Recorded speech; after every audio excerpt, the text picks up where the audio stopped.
Okay, welcome back to another episode of Go to Hell with Erica and Kelly. This is Kelly speaking, of course, and we have Erica here. Erica, how was your day today? It was fantastic.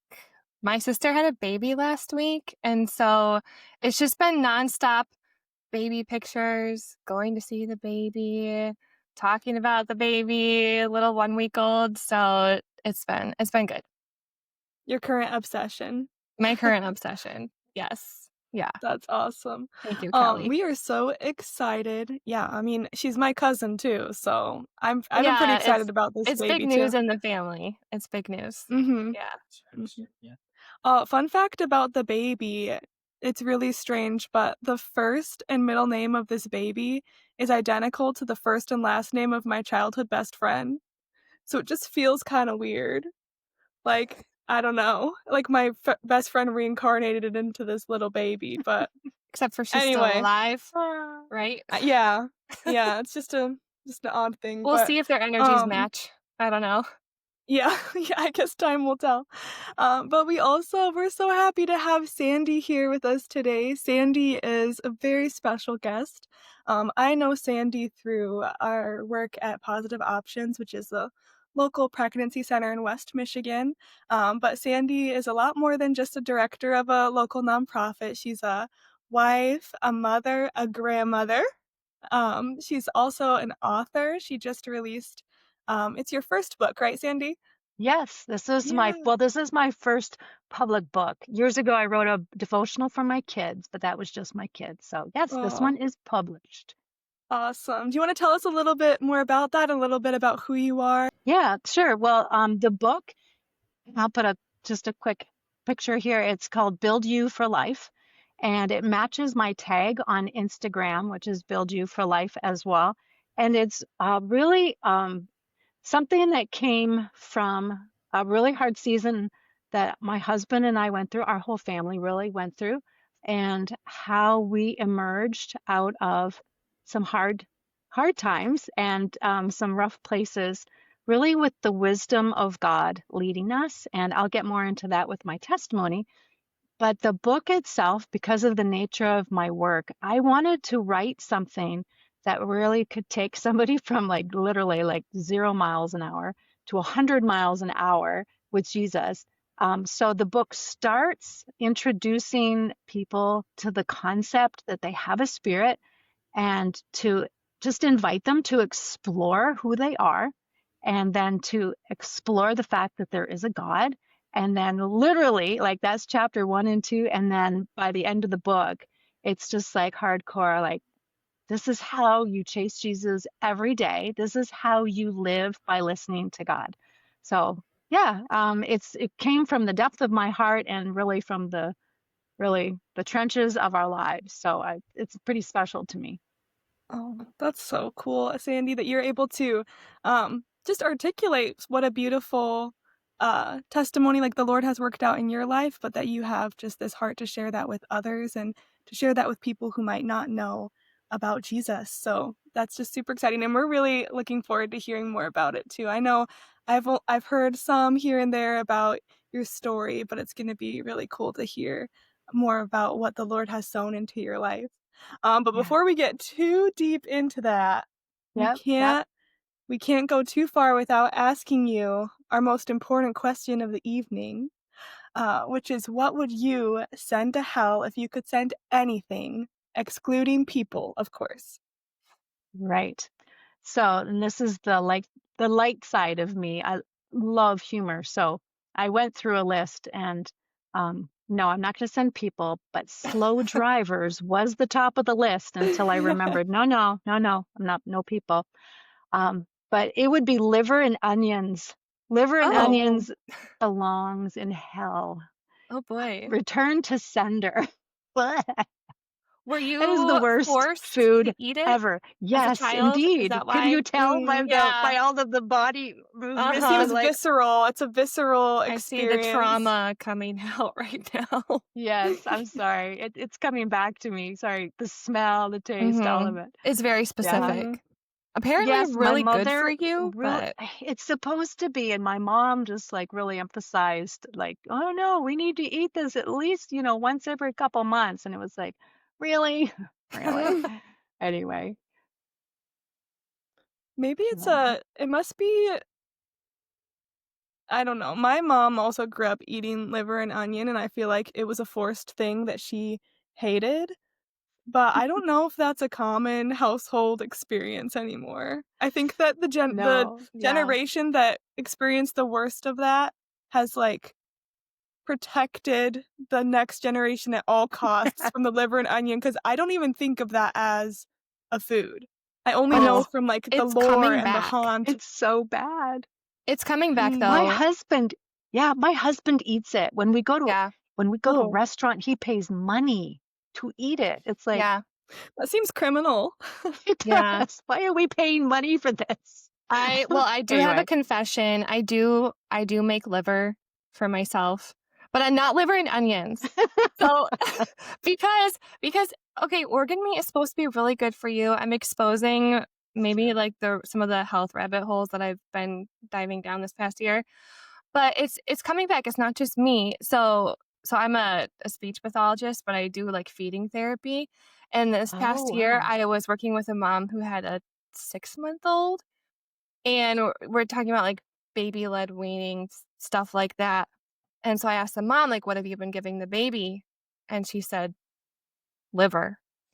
And I was like, wow, okay. Like I support that. I do. I don't know if the baby does, but yeah, it's Okay. coming back. So there it is. The six Yeah. This month olds just seems are being exposed to too it. grotesque. I'm Too gonna stick with grotesque for a brisket. baby. Yes, Yeah, you could start there. Just regular beef, that one. right? Yeah. Please. Oh my gosh. Oh, so yes, I know maybe that was too flaky. Maybe there's something more, I should have thought of something with a little more depth, but that's Oh, the no. silly side that I'm sending to hell. We love Sandy, it. The it's other one is clear. much more robust. Yeah. Well, it's clear that this one is deep to you. We can tell It it's is. seriously affected you, this liver and It onion. So I'm glad that you Yeah. felt safe enough to confess that right now. Thank you. Thank you for Mhm. creating a safe space for Yeah. me to be real. This is why we're I here. had to have my husband leave the house for this conversation. I didn't want to Oh my trigger gosh. any sudden meals to be made in my absence. Anyway. Can't speak it into Okay. Oh, existence. no, No. no. Oh. Well, So we're Sandy, let's yeah, sending liver and we're onion to sending it to hell. hell. I'm sure Straight to that's where hell. it came from. Sorry. Okay, I'm better It's got now. a 99% DNA match with the Lake of Fire. Yes. Oh Oh. dear. Okay. Um, on that note, let's pivot. You said that there's more that you would send to hell, or maybe that the Lord has sent to hell for you. And I know you kind of alluded a little bit earlier to your testimony with your family. So wherever you want to start, you just Yeah. dive right in wherever you feels like the best place to start. And Erica and I might jump in with questions, but we just want to hear your story, Sandy. We want to hear what God has done in your life. So take it away. Sure. Okay. Well, like I mentioned, I was adopted, and I'll kind of weave that back in a minute. Born and raised in the Toronto area, and lived there until I got married to an awesome American guy who was the son of a couple missionaries to inner city kids in Toronto. So he and his two brothers and sister all grew up there. And then when we got married, we had the opportunity to come back to this area where his family is from and work for a business that his grandfather and uncle had started and were running. And they invited him to jump back into the business that his mom left for missions before. Well, actually, Kevin moved to Canada, or his family moved to Canada. He was only 2. He didn't move by himself. But they all moved when he was 2. And that's where we grew up together in the same church. He's just about 4 years older than me, so I didn't really notice him or seriously notice him until I was 16. I actually did have a crush on him when I was about 7, but I kept calling him his brother's name. So, I mean, it couldn't have been that serious of a crush because I didn't know his Yeah. name. But we grew up in the same church, and at 16 we started dating, which is a pretty crazy thing when he was like 19, almost 20. But little window in there. I was a bit of a wild child between 13 and 16. And I think my mom was just so happy that I'd finally found a Christian guy that she was Mm. like, "So 4 years older? Sure, he'll fit. That's just fine." I think she was so relieved that he was finally a Christian guy. So, yeah, he was a godsend. But so we moved to the United States. And really, everything just looked like it was going to be this perfect scenario. But what started to happen was I started to get hit with waves of things that I had never experienced before. And it took me years to figure out what the problem was. So in Canada, I had my family around me. I had lots of things going on. I was working. I was part of a music group that we toured and sang. And so I just had like a really full life. I moved to the United States and my husband had a job. I did not, for a little bit. I did finally get a job, but was a very lonely. Spent tremendous amount of time by myself. My husband's job at the time, he's still at the same company, but thanks to computers, it's radically changed. But I was beside myself without getting into the thick of it. I was alone a tremendous amount of time. And when it ended up happening with the loneliness and what have you, I faced a lot of depression and yeah, basically in a nutshell, over I guess between the time when I was about 22 and 32, hate to say it was that long, but it was. Um, a lot of depression, a lot of loneliness, and actually a lot of anger. And I couldn't figure out what the anger was about. Now, if either of you have done much reading or our listeners have done a lot of reading, we know now because of information being so accessible that if you ignore anger for very long, it becomes depression. And Mm. so it turned out what was going on was I was really resenting some things, but I didn't know I was. And so therefore I wasn't really facing the things I was angry about. You know, the good church girl, you're always supposed to have a really good attitude and just believe for the best. And, so with that all cocooning me, I just kept burying and burying my anger, and it became more layers of depression. My husband's work, I mentioned, was really busy, so we started having children. Um, by the time we'd had our third, during the spring seasons, between the months of late February, maybe early March, all the way through July, he would work 7 days a week. He's in the flower business. He'd work 7 days a week, often working, especially April and May. It sounds crazy, but it's true. 20 hours a day. And he'd come home, he would crash and go to sleep. He would wake up and go right back to work again 4 hours later, and then do it again and do it again and do it again. So I was parenting by myself. My family, of course, is in Toronto. So all of these things were creating a perfect storm within me. And I became more and more angry. And so there's, that layer of stuff going on. On top of that, being a typical Christian family, we were getting involved in church. So when our kids were really little, we were just attending a church, didn't really get involved. And then we found one that really resonated with us. And man, we just got super involved. And before I knew it, I was on the worship team and just, the way I'm wired, I'm a writer, skill set just moved me into a place where I was standing on a platform, holding the microphone, writing worship songs for our church, and recording them. Well, we made recordings. They still do, but that's when our church started doing recordings at the time. And just felt more and more pressure to look the part, look happy, be happy. You can't be depressed. You cannot be angry. Just kept pushing it down, pushing it down. And I would be a bear at home from my family and then put the facade on at church. When we were finished worship, I would get off the stage, find a lonely place, and sometimes just collapse, like slide down a wall and cry my eyes out, thinking like, is this seriously it? Is this what my faith is supposed to look like? I was so disappointed in the church, some of the things that I saw that, weren't cool. And I wasn't exactly gracious at that moment. I was not a healthy person myself. So, you really judge other people harshly. And it just became the perfect storm. And the book, like I mentioned, talks about that. And it talks specifically, mostly about my marriage. Because what started to happen that really was the breaking point was when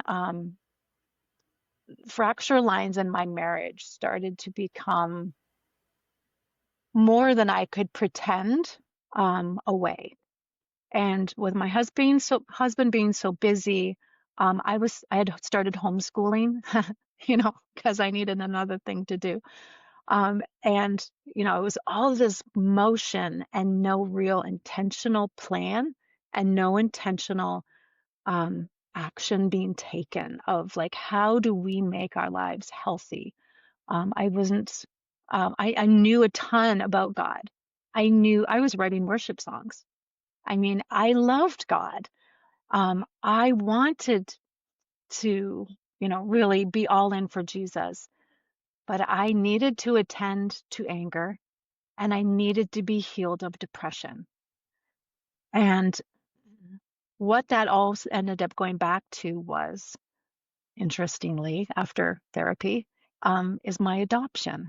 And it turns out the same church that I'm talking about was very gracious to allow me to become part of a team that created weekend events called Freedom Ministries and Kairos events where people would come away for a weekend and they could be healed of something so that's a little blip over here. What was happening to get me so that I was healthy enough to be teaching this was I started to have these fracture things happening where I was really breaking down and I was seriously thinking about leaving my husband and trying to think of like, how can I do this without making a scene? Like, how can I do this and still, go to church and not break my children's hearts? And of course, I knew there was no way to do that without destroying all of us. And so I really had a heart to heart with the Lord in the laundry room one day, and I said, if you're real, I need you to help me. I need you to show me. And honestly, he just started to answer that prayer. And within a couple weeks, I was having a quiet time by myself on our back deck, and I opened the book of Galatians up and read how Paul had that moment, Saul to Paul moment. But then God called him away for a time that it was just he and Paul. And Paul got a download from God in those years. It wasn't like a weekend retreat, it was years of his life. And in that moment on the back porch, God said to me, how would you like to be like Paul? And I was like everybody wants to be like Paul. And he said, okay, well, come away with me. And I was like, well, what do you mean come away with me? And I knew what he meant. It's kind of funny. Sometimes we think we need to ask God for more clarity. And inside, like, I knew what he meant. He wanted me to give up all the stuff that I was doing, all the cool stuff that made me look like I had significance and importance, and give it all up so that I could only focus on him. And it took me, that was August of, oh goodness, it was like, I think it was 2009. And so I was speaking at a women's event that Christmas, and I still hadn't done it yet because I had all these cool things that I did, and I didn't want to give up any of my cool things. So I was speaking at the event. I was really good friends with the pastor's wife, and she said, "Hey, how you doing?" And I was like, she was one of those awesome people that you could just be totally real with. And I said, "I'm not okay." And I said, "Here's what's going on in a nutshell. And God wants me to come away with him." And she's like, no joke, like 6 feet tall. And she puts her hands on my shoulders and she goes, "Do it." And I was like, "No, you don't know. You don't know what he means. I'm supposed to quit everything and do nothing but listen and pray." And she's like, and I'm like, "You're serious? You think I should do this?" And she said, "I totally think you should do it." And because of her encouragement, I did it. And in 2010, I did nothing but, of course, I'm still a mom and a wife, so I had to do that part. But by that point, I didn't even tell you this. I had started an online ministry called Mentors of Ministry, where I was facilitating ministry leaders to ask questions in private. They can put their names on. And so I would facilitate finding the answers and put them back online. So it was like a um, Q&A for ministry leaders, but no one had to put their name so that women in ministry were protected to ask hard questions and to have like great mentors right there to talk to. So that's a whole other story. So I was doing that, and God was like, "You're stopping everything. You're not standing on a platform anymore. You're not doing a website ministry. You're not doing anything except praying and reading my word." And so I did that for a year, and it's so, like, I mean, this is 2009. It changed my life. It saved my marriage. It healed my heart, and it gave my kids a new mom, which that part I think is my biggest regret of life, is how hard I was on my kids Mhm. before. Um, but what happened in the adoption process, which was normal back in the 60s, when a child is adopted, they don't want to give the child to the birth mom because they don't want the emotional tearing.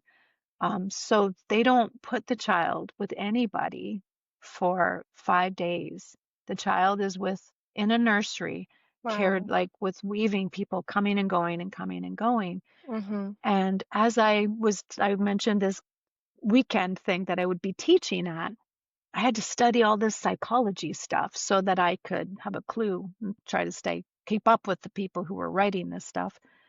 And that's where I understood what had happened. And when I understood what had happened, this is why it's so important that we don't stuff things, but that we trust God, that everything broken is safe with Him. He started to give me clarity that every broken piece doesn't stay broken once it's surrendered. Yes, those things happened, but they no longer define my life. And He began to give me just one thing after another for healing. So, goodness, I have talked your ear off. But what I really want to get to is, although it looked like anger and depression was the real problem, those were symptoms of what the real problem was. The real problem was fear. It was, and specifically fear of man. In my soul, what had happened at adoption was the people that I should have been able to trust weren't trustworthy. And so what kept repeating throughout life was I kept coming in contact with people who I wanted to be there, and then they couldn't be there. And then I needed them to be there, and then they weren't there. And so what was happening over and over through life was the people I needed weren't there. And it was breaking my heart over and over. but it was also causing me to have dependence on others that should never have been there. God wants us to be community, but He doesn't want us to be so dependent on each other that we can't shift and move and be fluid, right? And do the things He's calling us to do and be courageous. So I had to get healed of the really the fear of man, not just their opinion, but the fear of their rejection of me specifically. That was probably the hardest thing for me to face in my life. And God, through that sabbatical, made me focus primarily on His love for me. And by meditating on His love for me, I started to realize like I am already fully loved. When someone doesn't like jive with me, it doesn't have any impact on who I am. It just means that probably we're not supposed to do something together. That's all. Sometimes we make such big deals of the people who don't jive with us. And really, we just have to trust God that the people who are not running with us aren't supposed to. It's not a reflection on us, our worth, our value. Um, it's, yeah, it's, I think you gave us a really awesome, like, big picture of your story, like, very cohesive beginning to end, because clearly you've been through a lot starting from day one, impacting you so uniquely and specifically and tremendously all the way through. And so, okay, what's going through my head? I'm wondering, as you're describing, so as an infant, your caregivers weren't there. You were really alone in those first couple of days, and like you're talking about psychology, like we know how much that is just like that gets in you, like your nervous system, like everything. And yeah, and then later in life you're seeing this play out over and over, right? So people you want to depend on yeah, and you can't. So I'm curious because I see this happen, for myself, other people, where you feel like you've got this one cycle that keeps repeating. And so like yeah. for you that's what you kept running into. So I'm wondering, do you feel like you were repeating it, or do you feel like it was more something from outside that just kept trying to attack you spiritually, and then once you had your breakthrough, it was gone? Like either that spiritual attack was gone, or like you were just no longer playing out that cycle. Like I don't know if that makes sense, but No, it what's does. your It's a opinion on great why question. that happens? Yeah, it's a great question. Um, Let me give a little tidbit of information because I'm going to use something for an answer, but I also want to give information to our listeners. Um, the little weekend retreats I was referring to was actually created by a family therapist by the name of Bob Hamp. He is in Texas and he wrote a book 20 years ago that was absolutely transformational for myself and actually for my whole family. It's called Think Differently, Live Differently. And it talks about it's a fantastic book. It's psychology and Christianity together and helping you see Christianity in its psychologically um, in its psychological reality. I mean, let's face it, it's spirit. We are blessed spirit, soul, and body because of the Mhm. gospel. And he has a great ability to communicate that. Okay, he teaches the very thing that you're asking me. And Okay. what he says is this. He says that when you have, I can't remember what he calls the cycle. I think it's a trauma cycle, Mhm. I believe. So he said when you have an incident happen, if it goes untreated, uncared for, unexplained, in that we gain, knowledge and understanding, you will go through life hurting, trying to heal, hurting, trying to bring reason to it. You'll gather definitions about yourself and about people and life as you go because you're trying to always how we're always trying to create understanding and logic and order, right? We're Mhm. always doing that as we look Yeah. around the room, as we right. So you're looking for logic and you'll find it and you'll create it whether it's true or not. Um, and then if you don't tend to the lies that you gathered through here, you will look for um, similarities. You will look for patterns in life and you will actually reenact that thing again in a different place because that's your normal and those are your definitions and that's where you feel comfortable and it was fascinating to hear him explain that's how you hear women talk about, abusive relationships. And then they go to Mhm. another one. And it's because they knew this pattern and all of the things, all their paradigms were formed by these things. The cool thing is, the word says, be transformed by the renewing of your mind. And so he would unpack how, hey, good news here is you go back and you visit that thing and you ask God, okay, tell me the truth. Okay, I know what it looked like, but tell me the truth that you want me to gather from this because there's wisdom that I can gather. There's healing that you want to give me. There's hope and he talks about it at length in the book.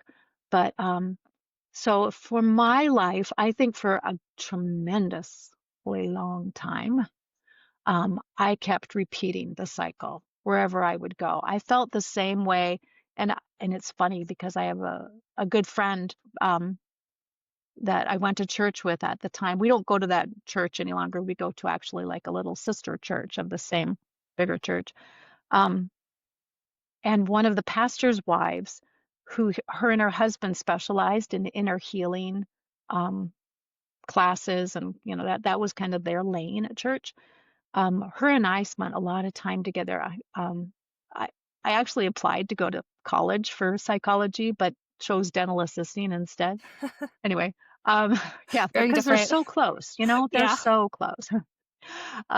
So I just have always loved psychology. And when I was talking with her about this, she walked me through something that was kind of bizarre, but it really worked. And she helped me go back to my time of adoption, my actual what felt that I might have experienced even in the womb. Mm. And long and short of the story is my birth mom was the organist at her church. You can only, I mean, just imagine a single woman back in the 60s in a church and she gets pregnant. I mean, she got kicked out. There's just like, Mm. there's no way she didn't. She probably got moved, to Aunt so and so's house and, removed from the town, removed from her home so her little sister didn't see, all of the things. Um, and I told her, this friend of mine, I said, I feel like I can see pastors, like I'm looking through a mask, and that I can see pastors like yelling at my mom. And she was like, "What?" And she said, "Tell me how you feel about pastors." And I said, "I don't trust them. I Mhm. don't think I've ever met a pastor who likes me." And I started to just like, you know, um, and just started telling her, and she's like, "Of course, why would you?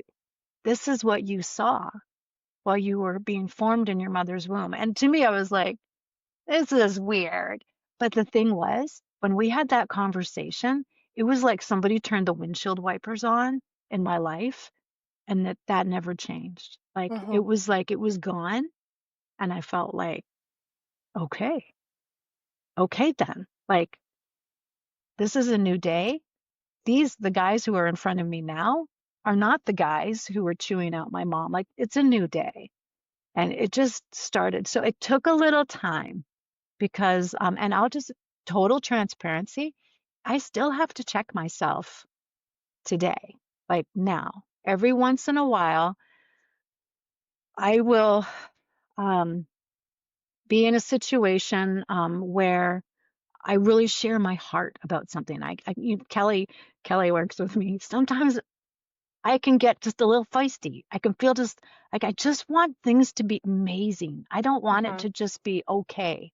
I want us to like are we really like laying down our lives for this? Because Jesus did. Like, I feel like my temptation is to like get like right up to the, pitcher, I'm a terrible baseball player. But like right up to the Plate. whatever that The thing is base? called where they stand. Whatever I that, don't where know. they I don't do home sports The plate, either. plate. The the plate plate. right up to the plate, but then I choke. Like then like Yeah. and because of that, I constantly want to check myself, right? And then I want to run with people Mhm. who do that too. Like that's so important to me. I'm always telling my friends, if you see anything in me that's, full of it, like you be getting in my face, like you call me up. Don't you dare let me just like, Mhm. and they're always like, I only do that like once every couple of years because their reaction is always like, What? you're too intense. Calm it down. Oh. But, you know, um, but honestly, once in a while, I still have to um, back up the train and take Mhm. care of my own heart because you Yeah. know what? I will always be a fire hydrant. That's just me. That's when I feel like I get to be myself. And the reality is, my all of us, we will all have moments when we pour our hearts out and you look across the table and somebody will be like, they're like genuinely, they're not being mean. They're just like checked out. They're whatever, and you're like, oh, here's my whole heart. And you look over and they're like, and you're like, I'm a failure. Like, Yes. obviously, I have Yeah. nothing to say, and Mhm. that's what the devil wants you to believe, right? Yeah. So, the fear of man is that thing for me that can be daunting, that makes me want to, back up. And so, I don't know if that answers your question, but I'm not in the Mhm. cycles like I used to be. Yeah. But I still have to constantly check myself and say, what am I doing this for? Mhm. You know, who am I calibrating? I use the word calibrate a lot in my life. Who am I calibrating to? Like, am Mhm. I calibrating to Jesus or Mm. am I calibrating to somebody else because I really want them to like me? Mhm. Like, it's a thing. It will always be a thing. As long as we're breathing, we will always be human, Yeah. you know? Unfortunately. Or fortunately. I don't know. Yeah. Yeah. Oh, Yeah. I really love, Sandy, that you, I'm just thinking about, like, in everything that you're saying, there's something that stands out that is countercultural. Because you I mean, psychology, everyone, I think, has some sort of fascination with it in some level because everyone has a question about themselves. Everyone kind of wants to know, like, why am I here? What's the purpose? What makes me tick? So even though I think, like, even the secular world, like psychology, it's everywhere, all these new ideas, new developments. But when you brought up that verse, be transformed by the renewing of your mind, I think that exposes another layer of psychology that people who do not have a foundation in Christ just aren't getting because they're encouraged to look back and reconcile their past and reconcile where they came from. But then they almost get stuck in that identity. And it just becomes this self fulfilling prophecy where it actually can just compound more cycles. But what you're saying is that you went to the past and you reconciled it, but you didn't accept it as your fate. And I don't know if you could, like, expound on that or touch on that a little bit because I think that is Yeah. so important, and it's something Yeah. that, a lot of people right now are wrestling with because they're not told the full truth. They're not told that they can be renewed or restored or transformed into something, beyond these things that they're holding as their identity. So I would just love to hear your thoughts about that. Great question. I'm so glad you asked that one because it leads me to something again from the Bob Hamp friend of mine who actually endorsed the book. Oh, dynamic duo right here. Gotta love him. He Yeah. I cannot overemphasize. Um, he is just a very gifted therapist who has really leaned into how to bring psychology to Christianity so people understand what the Bible is saying, Mhm. because it is rich in psychological healing. Um, we don't have to separate it. What was it today? I was driving around talking to God um, about all the science in the Bible and how he's like letting people find out the truth now, like scientifically. And I'm just like, you're just hilarious. Like you've known all along and you keep dropping out these little hints, like not showing off or anything, but you know, I just love what how he does that. But Mhm. so let's get back to your question though. One of the things that I learned back when I was doing those weekend retreats and having to study and prepare for it, was from his teachings. And in his practice, he would have people revisit, like I mentioned, revisit that situation, ask the Lord specifically, Father, like, where, or Jesus, where were you in this moment? Because often we see those trauma moments as God is nowhere there, like nowhere near us. And we don't realize the deep compassion and care that he has. He breaks his heart to see us suffer and to know that he was present um, in those moments is it, it's just it's deep and it's very significant, but not just to stay there, but then to say, okay, now move me out of that with these new definitions, with these new thoughts that I was not thinking. Like I assumed all the worst. I assumed this, and this. I just assumed and defined myself as this because of that. And instead of and asking God, okay, give me these new definitions. But here's the thing that, Kelly, your question really sparked in my memory, a prayer that I saw in action a few times in ministry, and I loved it. Have a person who's going through these wrestlings sit down with the Lord and say, Father, tell me the truth about you. And then ask the person then to just rest in that and be silent and just wait. And he explains how every one of us can hear from God in such an articulate way. He uses the illustrations, the examples of how we all have a different learning style. Some people are, visual learners. They learn something by watching it being done, by watching it in front of them. Some are auditory, some are kinesthetic, I think they have to do. Anyway, Mhm. I'm going to draw the line there because I don't have a memory for all of these details. However, I have a very vivid memory of what it's done in my life and what I've witnessed it do in people's lives. It is so much fun to do this with people. Um, so give them time. And like, I'm talking like uncomfortable amounts of time that you sit with someone and let them have that space and just lead them through it. And then um, if they'd like to share, they can. But after that prayer, this one, okay, Father, tell me the truth about me. Mm. And then you sit in silence and you allow that person that you're caring for to just sit. And I'm telling you, I've seen, I led somebody to Christ who was like, they weren't like coming back to Christ. I mean, they had no faith, no experience with God, and they were suicidal. And I didn't know how to save them myself. I had just learned all this stuff and I said, "Hey, can I pray with you?" And I did that prayer. Sounds kind of crazy. Even as I looked back at it, I thought, I think I did this wrong. But let me tell you the outcome.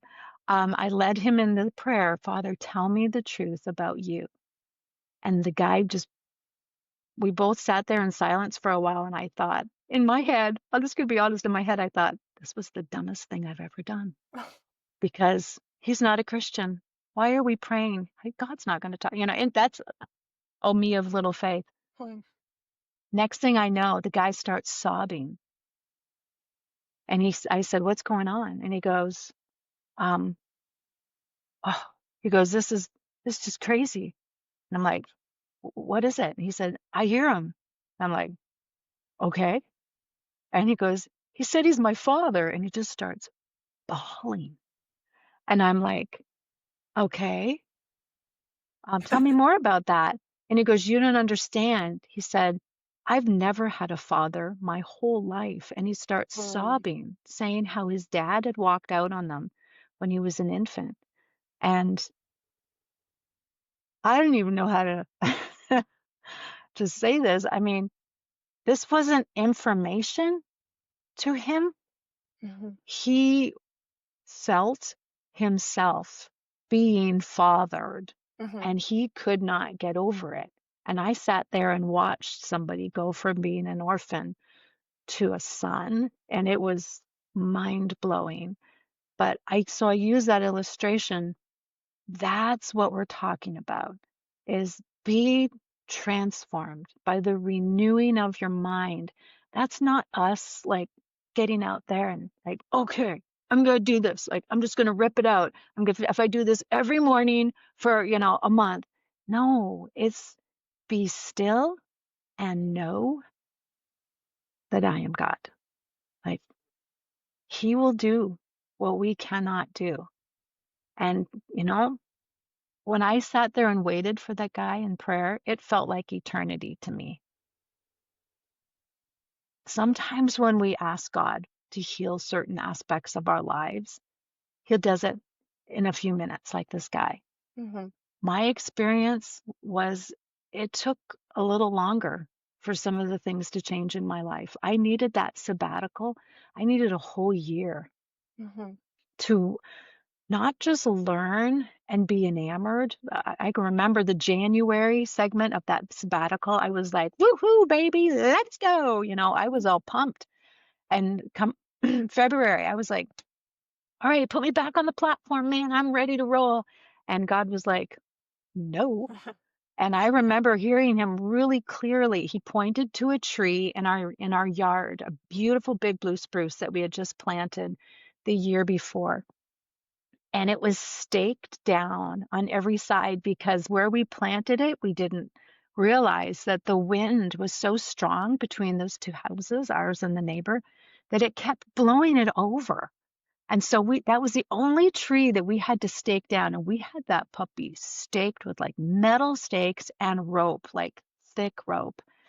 And God said, no, it's true. You are planted in my love. You feel amazing, but we're not doing anything until Mhm. you have your roots down. And roots take time. Mhm. There's just no way around that. And I guess for those who are listening who might feel frustrated, who maybe you have prayed and you just haven't felt any change, it's like, hey, don't be discouraged. Those roots are growing. He promised that when we pray, He hears us and He answers. And so you can know that the moment you said, help me, He did. He took action immediately. As soon as you said yes to Him, He was all over it. He's probably was like sitting like this, waiting for you to say yes. But the root part, you can't rush roots. It's just Mhm. the way it is. You have to trust the process, and it's worth it. It is so worth it. My life today is it's not a cakewalk. We've gone through brutal stuff we won't talk about today because it's too much for today.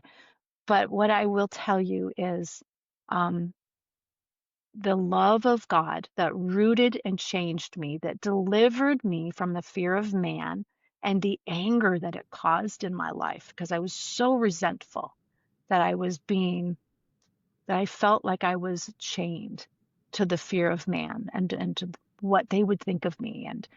Um, and God's love delivered me from all of that and continually protects and redeems me so that I can be free and so that I can, writing the book, my husband told me to do that 20 years ago. I was terrified, and I wasn't in a good place, obviously, as I shared. Uh-huh. But even this past year, writing it was a it was a wild ride. I almost quit a few times because I kept thinking, why? Why me? Let somebody else do it. Somebody else can Mhm. do this. And then I had to realize, like, writing is my gift. The gospel is my salvation, and it is my calling to take it. And back when I created that website years ago, um, I had to create a business plan in order for us to become a 501c3. And for that business plan, I had to have a mission statement. And it was the best thing that ever happened to me because I leaned into God, and God was like, oh, girl, you have no idea what this is all really about. But yeah, just keep coming. And in that mission statement, I promised God that I would be a voice of encouragement through every means possible. And as I wanted to throw off the book, I thought, no, I promised. And this is one means for me to do it.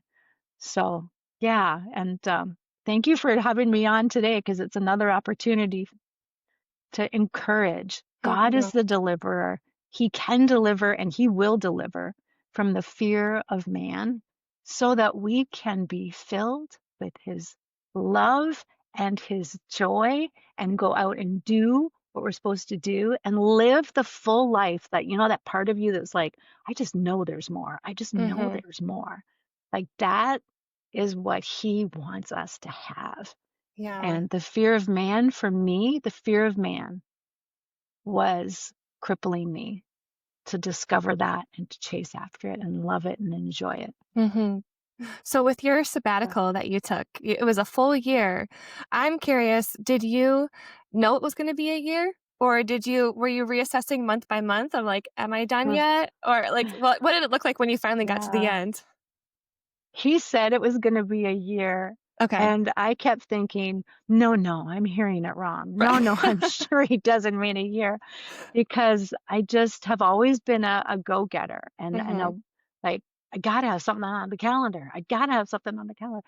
And you know what was funny is I I still have the journal of that year. The last place I spoke was at that Christmas women's event. And she oddly, in this beautiful gift basket she gave me a journal. That journal became my diary for a whole year, and I just kept writing in it. And yeah, so it turned into a whole year. January was just like hours in the Word. My kids were all in school at that point. They were actually in high school. I homeschooled them until high school. Um, they, I was in the Word, focused on the love of God for humanity. That was what Mhm. He wanted me to focus on. And then each month, it was like all hell broke loose on something. And I had to, like, okay, we are loved. God is good. This is what we're going to do. We're going to, and it was really the starting point. It wasn't like, it was really the starting point. You'll have to read the book. Yeah. But it took a while for my husband and I to heal our marriage Mhm. because we'd gone a long time with neglect Mhm. and no skill set that we were really, I mean, when we dated, we had a great time, but we didn't build a skill set that Mhm. could really sustain us and to be really intentional about having fun. And we are workhorses. We work really well. Kelly just recently inspired my husband and I to have a fun day as country bumpkins. Oh my word. We had the best time. He was like, "What are we doing?" And I said, "This coming weekend, we are having a country bumpkin day." And I explained who Kelly is. Amen. Yes, and I'm telling you, he's sold. He is all over it. Like I'm not sure how we're going to do this on a regular basis, but I think he wants to do it like regularly It's the because best we had day of so the much year. fun. Yeah. It was awesome. Thank you very much for that inspiration. Oh, yeah. Yeah, Erica, I told Kelly she is now my fun mentor. Mm. That seems That appropriate. that's such an It's a big honor. responsibility. Yeah. Yep. Huge. The Kelly, expectation is huge. yeah, yeah. I don't Yeah. know. I don't know if this always comes across in our interviews, but Kelly is like a wild goofball. Like, she's funny. I was She's shocked. really I funny. had no idea. I try to compose myself, but deep down, I just wanna let loose at any moment. Kelly, we would welcome it. Yes, she is very composed. And Yeah. then a couple of months ago, or was it a couple of months ago? When was it you put out that hilarious staff newsletter? Was it Oh, in the summer? yeah. I do a monthly survey at Huh. work. Okay. It's I just And it was ask silly hilarious? questions, and I get all the It data. was awesome. But, I was like, yeah. who is this Kelly? This isn't the Kelly Who is I see this? at the staff meeting who never talks. Yeah. Oh, No, there are no. many sides to Kelly. Everyone needs a Kelly in their life, Yes. that's for sure. Yes, Well, man. everyone needs what Sandy's really communicating is everyone needs a day with their husband or their friend or their sister, whoever, to Yeah. Yeah. just let loose and enjoy what God has given us and just Yes. Just be silly. let it go. Enjoy. Yeah. Mhm. Yeah. I mean, look at John 10:10. Jesus said, I've come that they would have and enjoy life. Amen.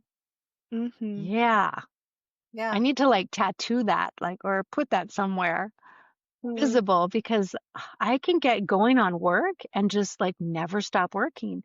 And I do Mhm. get a lot of satisfaction off of work, but work, yeah, it can really grind at you after a while without you noticing because you think, Mhm. oh no, Mhm. I feel so satisfied. Mhm. But it's like, no, fun is like, there's a lot Yeah. of wisdom inside fun. Mhm. Well, that's something that I I just love about the word of God, because if you really believe that it's true, then you also have to believe that on any given day, there is the opportunity for abundant joy. Because Mhm. Yeah. God says He didn't just save us to life, He saved us to abundant life.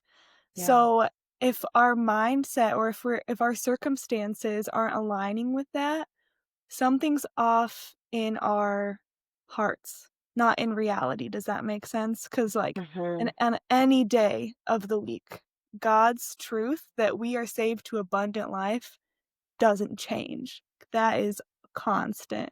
So you So gotta good. fight for the joy. You gotta fight for it.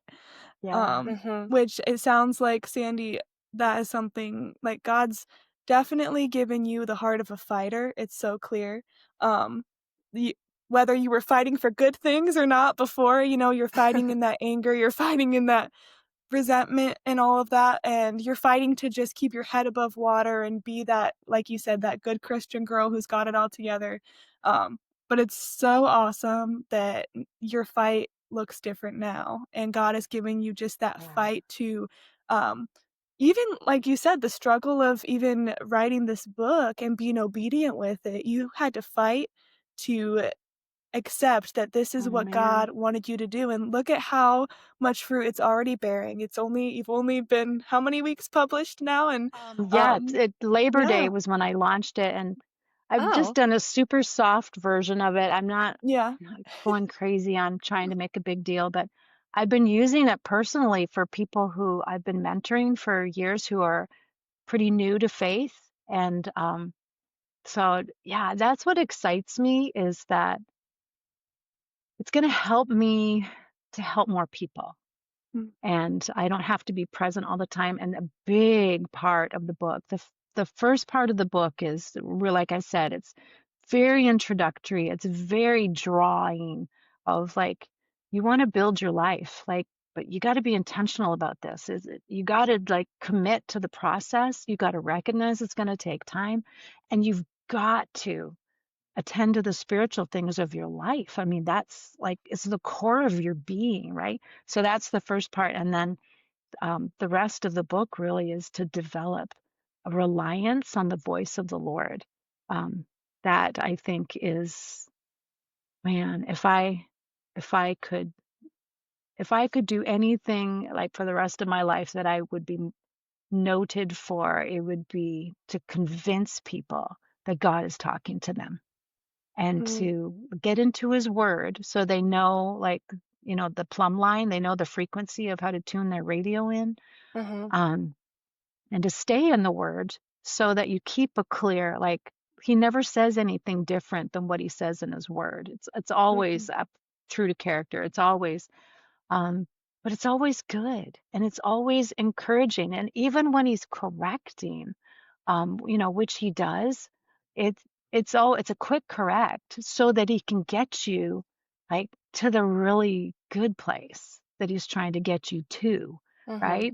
Like remove the hurdle, like throw off the weights and the sins that so easily beset you and run the race. It's like, yeah, don't focus on the sins and the weights. It's like throw them off and run. It's Mhm. like pay attention to the verse like that. That's what he's like. But that's what I would love to be known for and want to keep leaning into is finding ways to inspire people to believe that he's talking to you. Mhm. You do hear his voice because he loves you. I mean, that's what it boils down to. It's all because he loves you. He can't stop talking. He's singing over us, you know? So yeah. So your book, like, is the way you're describing it, is it kind of like a lot of teaching about hearing God's voice? Is it more like it guides you through like a workbook? Or can you tell us a little bit Yeah. about the format? Yeah, absolutely. It is a guide of Okay. sorts. It's called Build Your Life, a guide to building an unshakable soul. Um, and oh, goodness, it's this one's my husband's, so I'm afraid to open it up because he he folded the pages that he wanted. I told him fold anything that you think should be quoted later, and then because I'm going to make a journal Mhm. that will go with it. Oh, Um, okay. Very so cool. something that somebody can use because that's another thing that I talk about a lot in here. Journaling, well, like, it goes hand in glove with the passion and the belief that God is speaking to us. Mhm. Journaling allows us the the sacred moment to capture what do we think he's saying. Mhm. And it helps to bring it into our souls a little bit better. And honestly, there have been so many times where I've written something and then looked at it later and thought, like, I've never thought that before in my life, and it just is layer on layer. And then you can look back later in your life and go, oh my goodness, I remember when that happened. Um, and I've said this for many years to young people. Pay attention to what I call sticky words. And to me, a sticky word is you might be somewhere with friends or you might be driving someplace and some word just kind of emerges like to like, I don't know, say sacred or I Mhm. don't know, could be anything. And you feel like God has something that he wants to tell you something. You're not sure what it is, but it's attached to that word. Like I have my phone. Oh, of course, I'm filming on it. It's right there. Yeah. Um, my phone on my notes, I have like 7,000 notes by this point in my life. Mhm. I keep everything and I date it and I put beside like I'll just leave one word and I'll go back, I'll look at it because our lives are so busy. I mean, I don't know about you, but I would forget if I didn't Mhm. put it in my notes and I review my notes each and or every other day or so just to scan over, okay, what's standing out. I do Instagram, I use some of the content for posts and that kind of thing. But those sticky words, I go back to them and I pray and I say, okay, you highlighted this thing in my soul. What is it you want to say to me? And I might look up in a concordance and find, like, where's this word in scripture? But chase the sticky words because there are so many gold nuggets that he wants to give us to assure us of something, to give us stronger confidence. And he often does it in the most playful way, honestly. Mhm. Um, I never cease to be amazed at how sweet he is, how kind he is, and even playful, where he'll put a little sticky word. out there, and I'll be like, I'm at this point in my life, I'm so used to it. I'm like, oh, I know what you're up to. Yeah. All right, what did you want to say? And I'll circle back. And yeah, so Do you have an it is, example, it's a pretty cool adventure. like, of Oh, one that's happened recently or one that was like, "Oh, this one was okay. crazy." Yeah, okay, hang on. Because my phone and my computer are linked together. Oh, yeah. Um, okay, so this one, it wasn't a single word.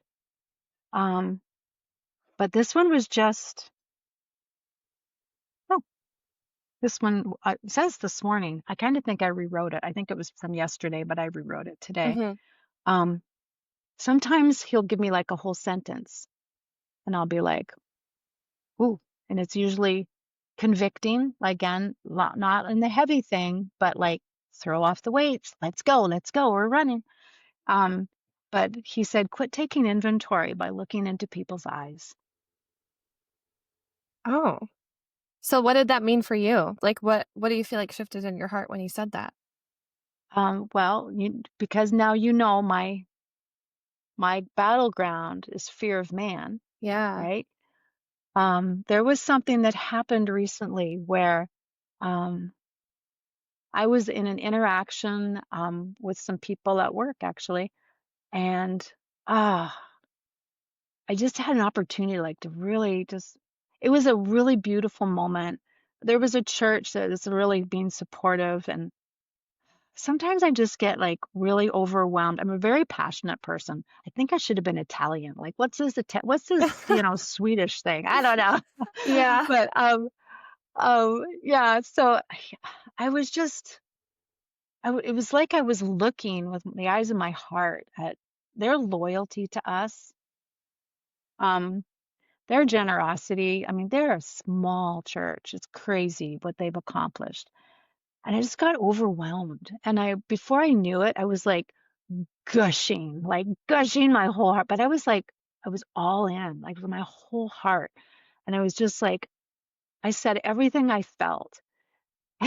And, um, you know, I'm a gushy person. And some of the people who were on, it was a Zoom call, some of the people Uh-huh. who were on that Zoom call were like this. That's what we wanna see. And Oh, I was like, no. oh, oh. And for like, I'm not on the phone call, but afterwards, like, I have to watch myself that I don't look at somebody and Mhm. decide, was what I did okay?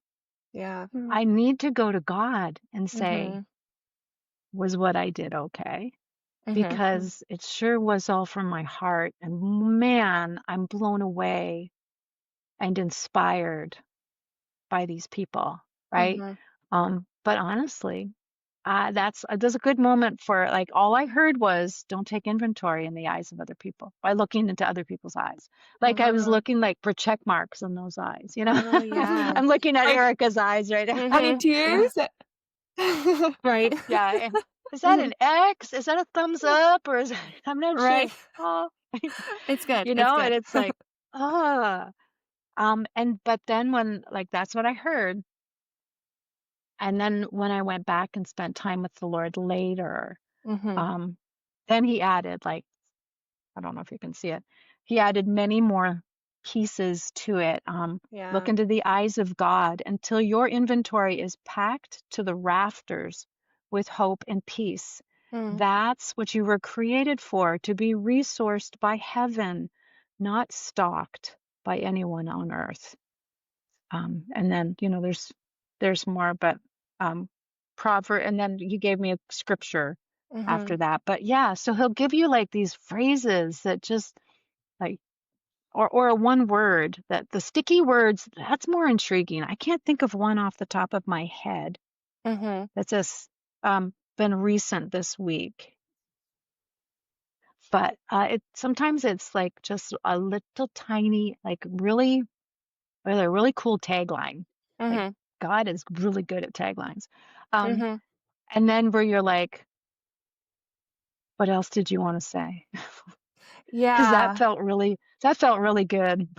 Yeah. Or just the way something will come up, it's like, that's weird enough where I feel like I need to go get some clarity on this. Like, I need to go back to God and be like, "What did you mean?" Like, and then he Yeah, explains. Yeah, that's I feel like that exactly happens what to I'm be a talking lot. about.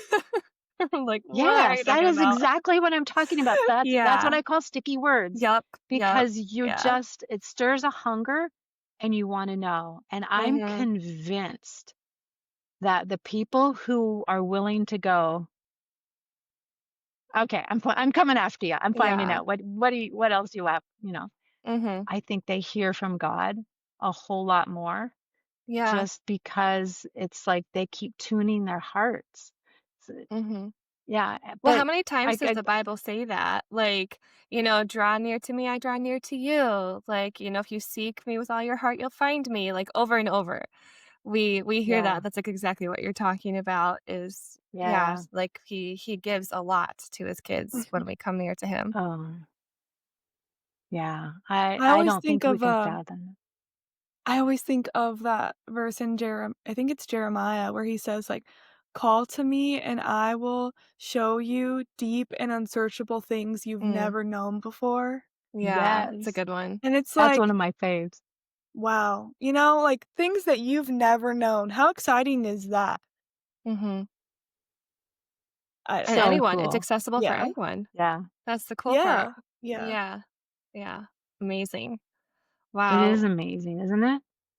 Yeah. Ah, Well, Sandy, that did one you is one of have my faves. did you have any last thoughts or sticky words that you wanted to share with us and Oh, everyone listening? well, the Jeremiah 33:3 one is what Mhm. Kelly was just referring to. My Mhm. grandson just brought it up today. He didn't Mm, mean to, but lately, anytime it's 3:33, um, I think they're getting used to it now. It started about a month or so ago. One of them said, "Oh, look, it's 3:33." And I said, 3:33, that's Jeremiah 3:33. Call to me and I will answer you and I'll tell you great and unsearchable things that you do not know. And so now they're like, oh, like, don't, "Thanks, don't grandma." say 3:33 around Nanny. Oh, but yeah, call to me. I'm going to look that one up because I just wrote that one out recently. Mhm. Um, anyway, that one is, uh, that one is so good. So good. Mhm. Yeah, there's a lot of good I nuggets think in the thing Jeremiah. there is. I think the phrase in that verse that was baffling me this week was things that you don't know. Like the very things that everybody is like, I don't know. God's like, well, ask me because I'll tell you. Like Mhm. I'll tell you what you don't know. It's like Yeah. this is so cool. Mhm. Yeah. That's amazing. Yeah. Well, thank you so much for joining us. This has been super awesome. This is like our first author that we've gotten to interview, which is like, Yeah. Oh, well, I mean, maybe fun. maybe someone else wrote a book. That's just not what we were focused on. I don't know. But this has been super cool to have you walk us through your testimony, walk us through how that relates to what God put on your heart to write and like how now you get to just help so many people with that. Like it's just Mm, yeah, the abundance like you were talking about. Like look at what has happened through you just being faithful in 1 year, which feels like a lot at the time, but it's really a blink of an eye and yeah, like the harvest that is coming in and will come in, like it's pretty incredible. So thank you so much for yeah. sharing with us, Sandy. Oh, thanks for inviting me. I really appreciate it. This has been a lot of fun. I love what you're doing, and I love the title of your podcast. Yeah, A we bit gotta have controversial, but but that's yeah, we're going with it. It It's works. awesome. Yeah. Yeah, well, thank you so much for coming on our controversially titled podcast. We appreciate it. And if anyone is on Instagram, I would Oh, love yes. them to follow me on Yeah. Build You for Life. And I also have sandyohlman.com that you can Okay. visit there. Yeah. That's specifically about the book. Okay. Yeah, and you know what? We will put those in like the show notes as well. Sweet. So Thanks. people can easily find all of that stuff Perfect. and find you and Yeah. find your book and everything. So Awesome. awesome. Yeah, thank you for sharing. Yeah, and a big Great. thank you to our listeners for tuning in, hanging with us. It's been an amazing, amazing time, and we will catch everyone later.